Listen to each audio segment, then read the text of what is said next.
Philadelphia, WPVI, a medical transport plane carrying a child, her mother and 4 other people went down in a fiery crash near a mall in northeast Philadelphia on Friday. The Learjet 55 crashed near the Roosevelt Mall around 6:30 p.m. after departing from northeast Philadelphia Airport, according to authorities. The jet was en route to Springfield-Branson National Airport in Missouri when it went down.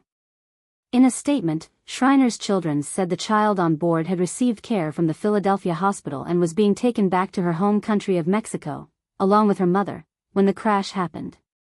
Our hearts and prayers go out to the families of the medical crew and pilots who were also lost in this tragic event, as well as all of the people who were affected on the ground, and we're thankful to the first responders for their quick action, Shriner said in a statement.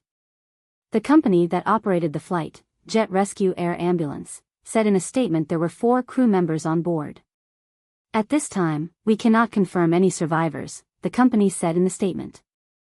No names are being released at this time until family members have been notified.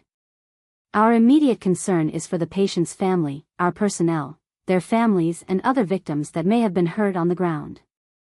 Speaking at a news conference shortly after 8:30 p.m., Philadelphia Mayor Sherelle Parker said officials could not yet provide a number of fatalities. So right now we're just asking for prayers, she told reporters. The Philadelphia Fire Department advised residents to avoid the area of Calvert and St. Vincent streets. Mayor Parker urged residents not to touch any debris and to call 911. A shelter is available for residents at Samuel Fells High School located on the 5500 block of Langdon Street, the mayor said. A large fire burned in the wake of the crash, prompting a significant response. Vehicles, homes and even people in the area could be seen on fire.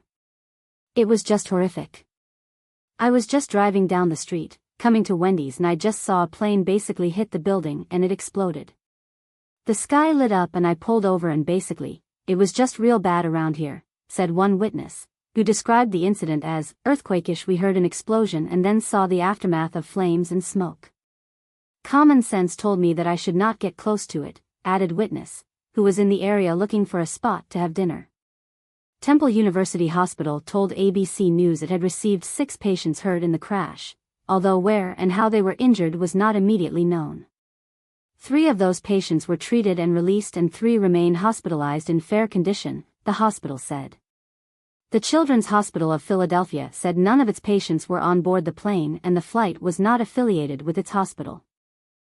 Officials also told Action News that at least 1 firefighter was hospitalized for a breathing issue.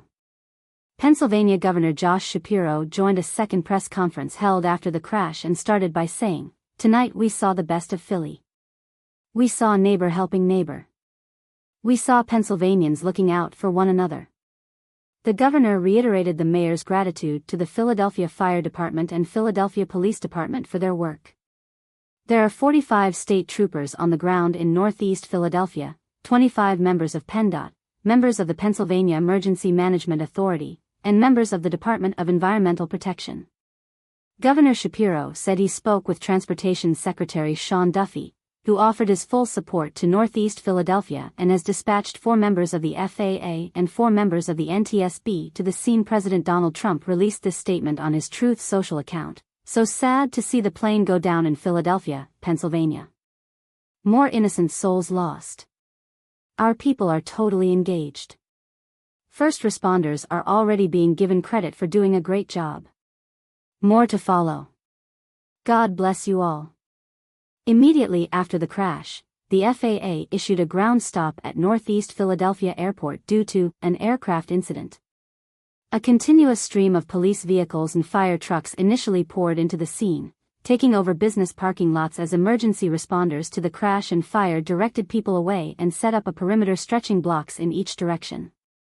Within about an hour, the cry of sirens and shouted orders had faded into relative quiet at the edges of the closed-off area, and darkness settled in as drivers passing by peered out trying to see what was happening.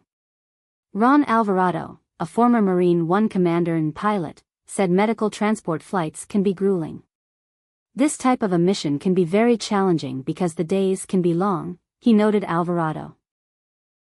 He said evidence along with videos of the crash will be crucial in learning more about what happened. It's going to be critical to obtain all these videos, any transmissions coming from the aircraft, air traffic control.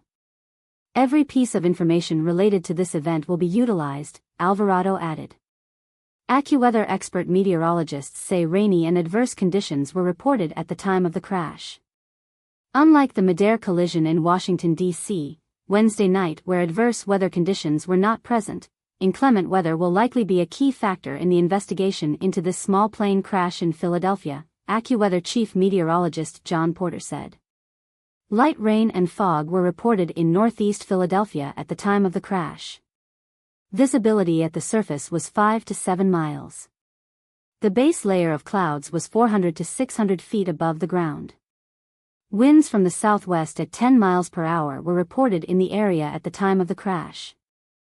Unlike the mid-air collision in Washington, D.C., Wednesday night where adverse weather conditions were not present, inclement weather will likely be a key factor in the investigation into this small plane crash in Philadelphia, AccuWeather chief meteorologist John Porter said. Light rain and fog were reported in northeast Philadelphia at the time of the crash. Visibility at the surface was 5 to 7 miles.